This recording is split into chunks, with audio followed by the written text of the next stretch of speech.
pense que nous sommes dans une société de la mobilité et en même temps nous sommes dans une société où on va aller très vite d'un point à un autre. La particularité de Chambéry, c'est que c'est aussi une ville qui est aux portes des grands champs de neige.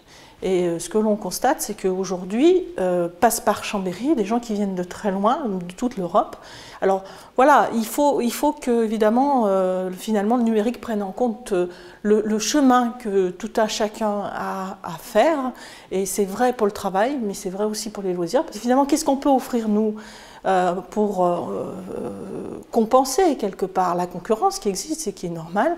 Ben, c'est sans doute du service de haute technologie et de haute qualité de technicité de nos stations et en même temps haute qualité du service qui va vous acheminer jusqu'à cette station dans un mode de transport évidemment qui en termes de développement durable n'a pas d'égal aujourd'hui. Le message principal, d'une part, c'est de ne pas oublier les petites gares. Les services numériques, en fait, c'est un des moyens qui permettent d'aller dans ce sens-là. Alors ça peut être avec une centrale de mobilité régionale, comme on va mettre par exemple en service d'ici cet été sur notre région Provence-Alpes-Côte d'Azur, mais c'est également avec la tarification, avec différents éléments qui vont contribuer à faire en sorte bien, que cette gare ou cette halte, elle va être utilisée d'une façon très positive.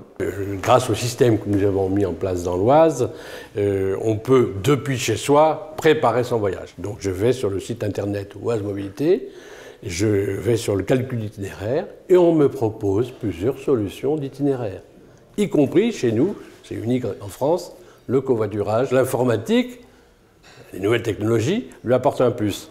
Le smartphone permet, on est encore plus mobile, c'est la mobilité dans la mobilité, permet d'être en temps réel. Ça aide et c'est très utilisé par les jeunes notamment. Mais nous faisons le pari que même les moins jeunes vont s'y mettre. Whatever makes such